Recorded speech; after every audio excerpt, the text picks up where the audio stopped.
L'évangile d'aujourd'hui nous présente Jésus dans une situation particulière, parfois surprenante. Jésus est à l'étranger, dans un autre pays, et il est en train de se déplacer entre deux villes ou deux villages, et c'est sur le chemin qu'apparaît une femme cananéenne avec un besoin très précis et avec une prière. « Aie pitié de moi, Seigneur, fils de David. Ma fille est cruellement tourmentée par un démon. » Cette personne, cette femme cananéenne, est une personne de foi. D'ailleurs, elle va 3 fois confesser que Jésus est son Seigneur. Elle ne l'appelle pas Seigneur comme on appelle monsieur quelqu'un dans la rue. Elle reconnaît que Jésus est le Seigneur, qu'il est le fils de David, qu'il est le Messie, ce qui veut dire qu'il est le Dieu incarné. Elle n'a pas seulement bien appris sa leçon à propos de la nature de Dieu, qui est Dieu le Fils ou qui est le Messie, sinon qu'elle croit fermement que Jésus est aussi le Seigneur qui a pitié, le Seigneur qui a miséricorde. La réputation de Jésus s'est répandue au-delà des frontières d'Israël et de la Palestine. Jésus est reconnu aussi ailleurs comme l'envoyé de Dieu, celui qui fait des miracles, celui qui a compassion. Et ce qui est étrange dans cette histoire, c'est la façon d'agir de Jésus. Jésus ne répond pas à cette femme. Jésus garde silence. Pas un mot. Et cette femme est désespérée. Cette femme a véritablement un grand problème dans sa vie. Elle n'est pas en train de se noyer dans un verre d'eau. Cependant, Jésus ne lui répond pas. Lorsqu'on entend l'histoire complète, on comprend que ce silence de Jésus est une mise à l'épreuve pour cette femme, une mise à l'épreuve de sa foi et une mise à l'épreuve de la sincérité de sa prière. Il m'arrive souvent de discuter avec des gens, des membres de l'Église, à propos de la prière et de ce qu'est la prière et de ce qui se fait et ce qui ne se fait pas dans la prière. Certaines personnes me disent qu'elles ne prient pas parce qu'elles ne savent pas comment prier. Et c'est très bien qu'elles le disent, comme ça on peut apprendre à prier. Certaines personnes me disent qu'elles prient régulièrement, c'est une habitude chez eux, et c'est très bien ainsi. Mais d'autres personnes m'ont dit qu'elles ont arrêté de prier. Elles priaient avant, et maintenant elles ne le font plus parce que de toute façon ça ne change rien. De toute façon, Dieu ne répond pas. De toute façon, Dieu ne leur vient pas en aide comme ils le souhaitent. Dieu ne leur donne pas ce qu'ils demandent. Et ça nous arrive. Ça nous arrive d'avoir le sentiment que Dieu garde silence face à nos prières et face à nos besoins.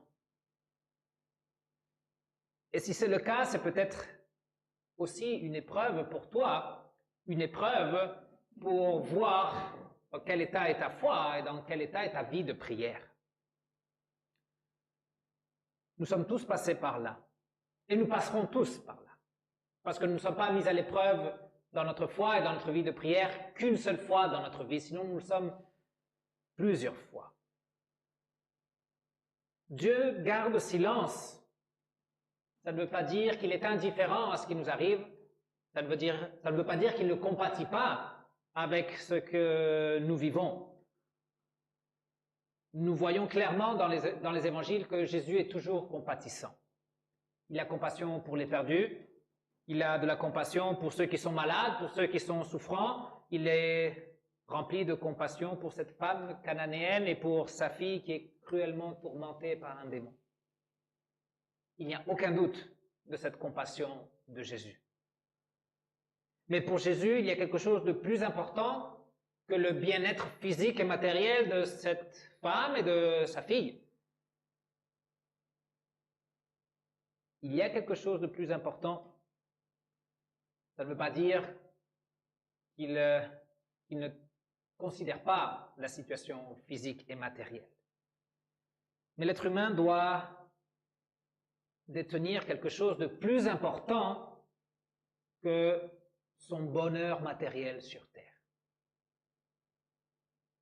C'est valable pour la femme cananéenne et c'est aussi valable pour nous. Nous avons aussi besoin d'une grande foi comme celle que Jésus loue dans cette femme à la fin de l'épreuve. Notre vie ici-bas a besoin qu'on possède une foi grande, une foi comme celle de cette femme cananéenne à la fin de cette épreuve. Et pour qu'on ait une foi grande,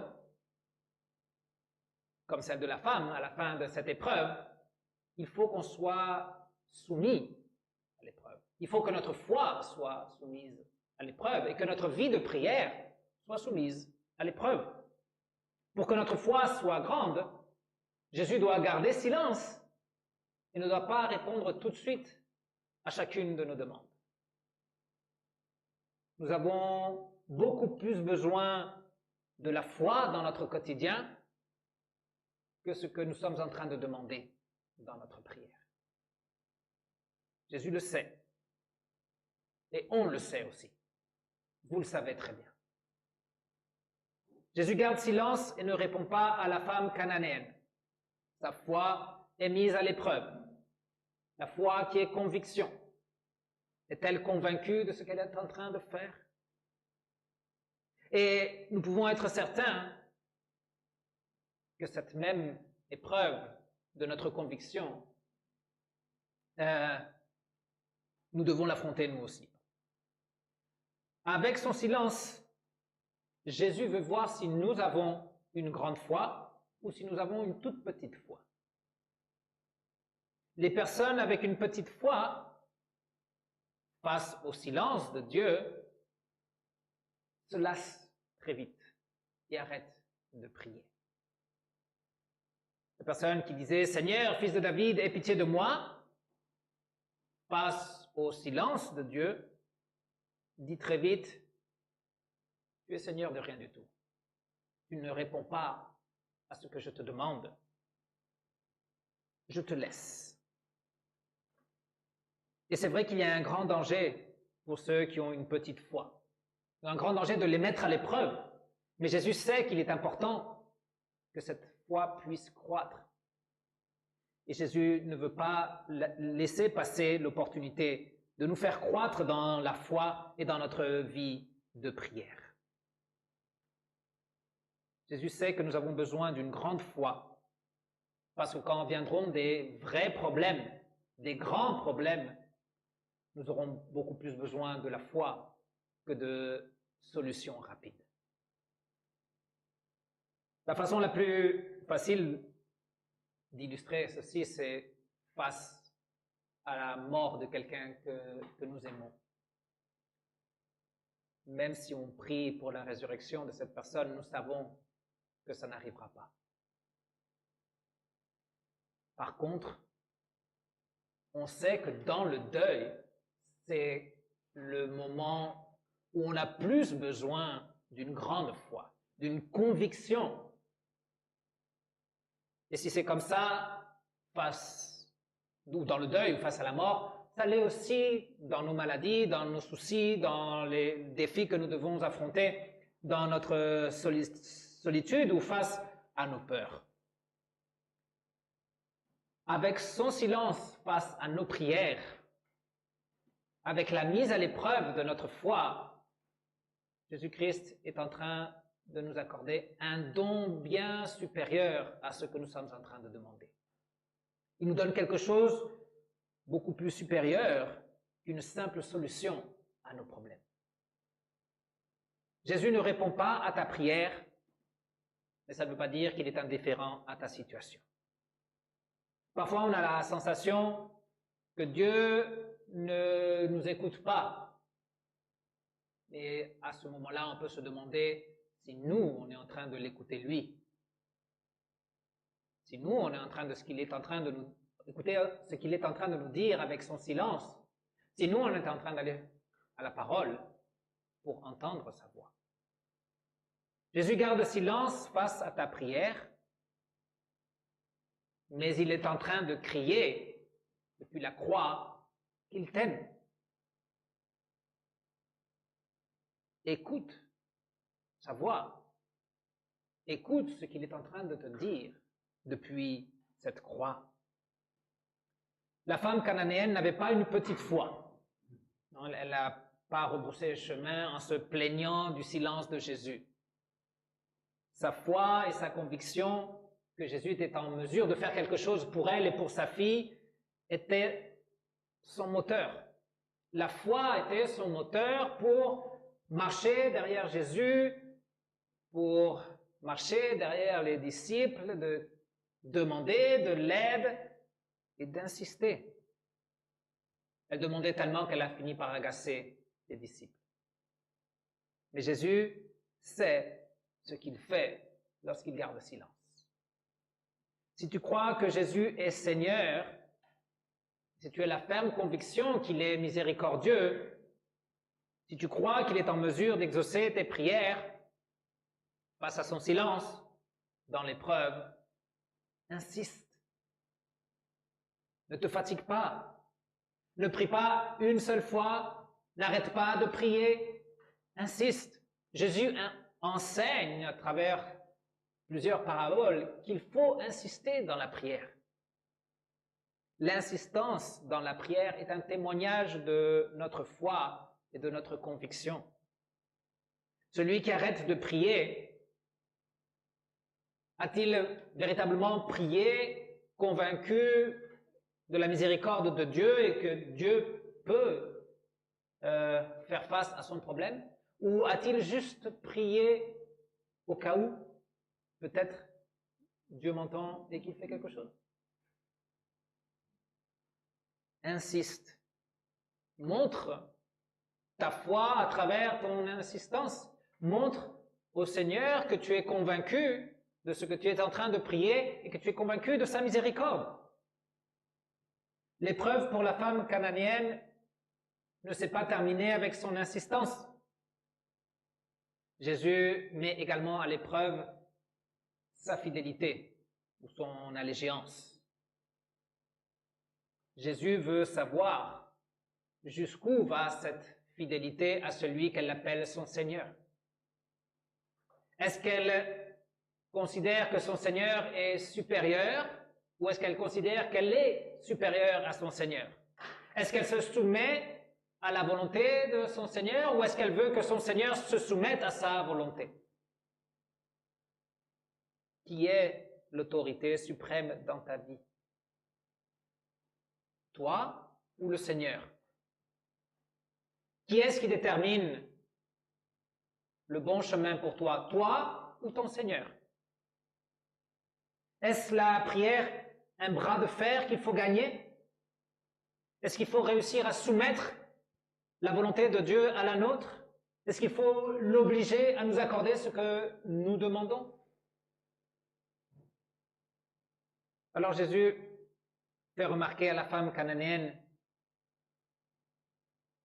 que parce qu'elle est cananéenne et qu'elle n'est pas juive, les promesses ne sont pas pour elle. C'est ce que pensaient les Juifs à l'époque, c'est ce que pensaient les disciples de Jésus. Et c'est ce que pensaient les Cananéens aussi. Mais c'est une vraie question. C'est une question qu'on doit se poser, surtout lorsqu'on fait face à une épreuve où on est face au silence de Dieu. Est-ce que je fais partie du peuple de Dieu? Est-ce que les promesses de Dieu me sont dirigées? Est-ce que la grâce de Dieu et le salut de Dieu en Christ sont pour moi? S'il faut répondre à ces questions sur la base du silence de Dieu à nos prières, alors la plupart dira non. Il n'y a pas de Seigneur. La plupart dira qu'il n'y a personne qui puisse nous aider et que ça ne sert à rien de prier. Dans ce cas, l'épreuve n'est pas surmontée et la foi est restée petite. Face à la mise à l'épreuve, Dieu veut voir jusqu'où arrive notre fidélité à sa volonté, jusqu'où on se soumet à sa volonté.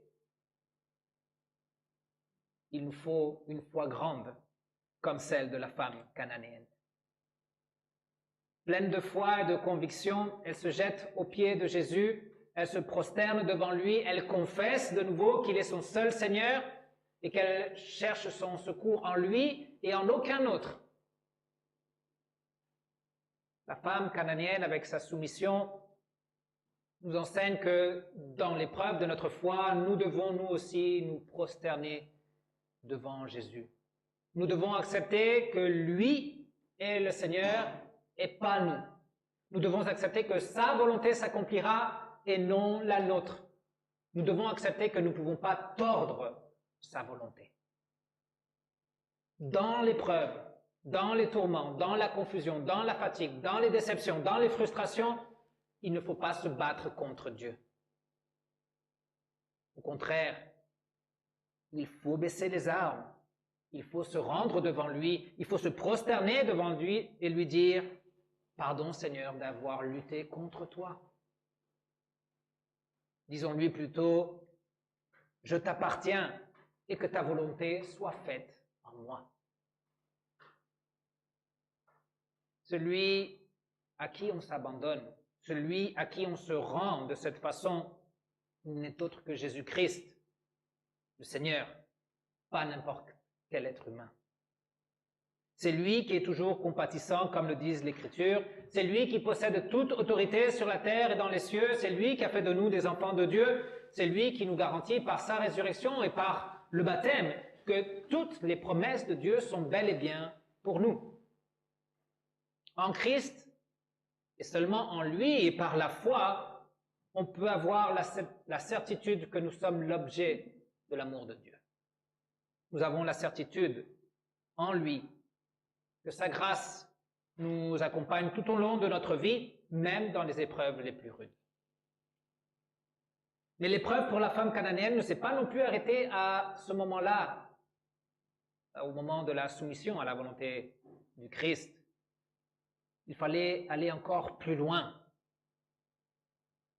Il fallait voir si la foi de cette femme était véritablement grande. La femme est prosternée aux pieds de Jésus. Elle fait appel à la pitié, elle appelle au secours, et Jésus la compare alors avec un chien. Mais il ne lui demande pas de faire le chien. Il ne lui demande pas d'aboyer comme un chien. Jésus n'est pas en train de la ridiculiser ou il n'est pas en train d'essayer de se moquer d'elle. Il n'est pas en train de la mépriser. Bien au contraire, il est en train de lui donner ce qu'il y a de mieux au monde. Il est en train de la conduire vers une grande foi et une vie de prière. Il l'accompagne à avoir une foi accompagnée d'humilité. N'importe qui d'autre aurait dit, c'est assez. Ça fait des kilomètres que je suis en train de te suivre, je te demande pitié et maintenant tu me traites comme ça. C'est trop. Basta. Au revoir. N'importe qui, avec une petite foi, aurait rejeté le Seigneur. Cette personne aurait dit, tu n'es Seigneur de rien du tout, tu n'es pas capable de me donner ce que je te demande, c'est pourquoi tu ne le fais pas. Les gens, souvent, partent ailleurs.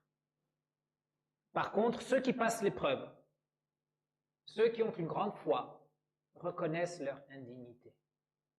La première chose qu'a dit la femme à cette comparaison, c'est « Oui, Seigneur.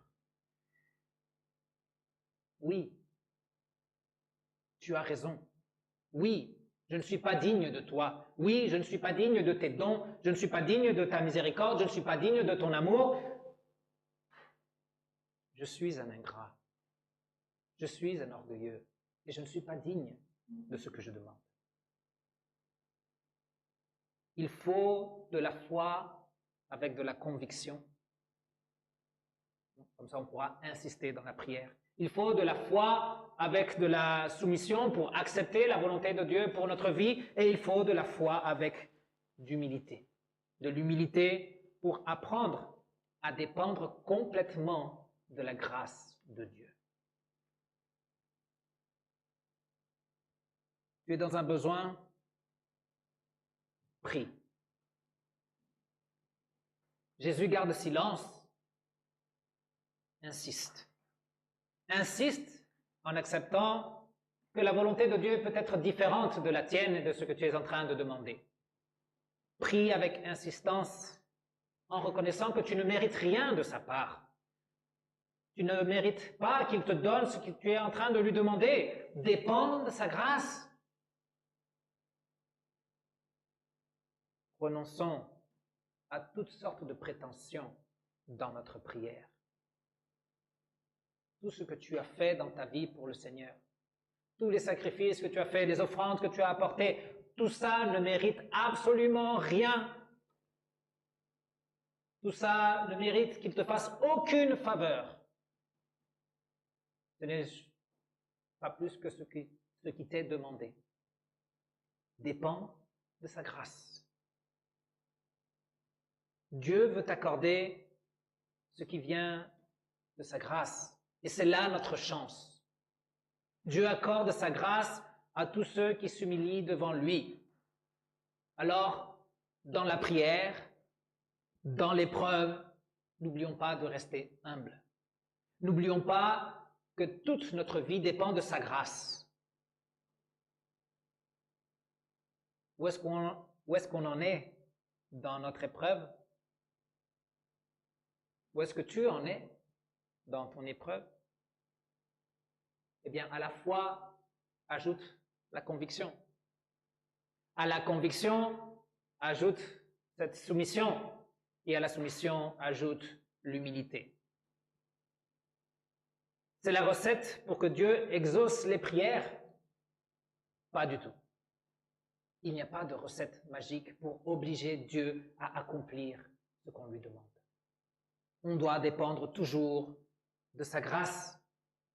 Mais si tu vis avec foi, si tu vis avec conviction, si tu soumets ta vie à la volonté de Dieu, si tu dépends complètement de sa grâce, humblement, alors ta foi sera grande. Et c'est ça dont tu as besoin au moment d'affronter l'épreuve.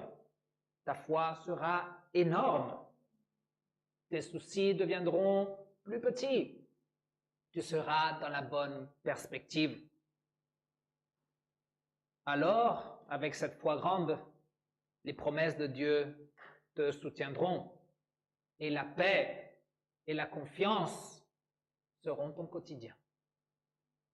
Et que cette paix de Dieu qui surpasse toute intelligence garde votre cœur, garde vos pensées en Jésus-Christ, celui qui nous crie son amour depuis la croix, celui qui a fait de nous des enfants de Dieu, celui qui nous garantit toutes les bontés du Père et la vie éternelle. Amen.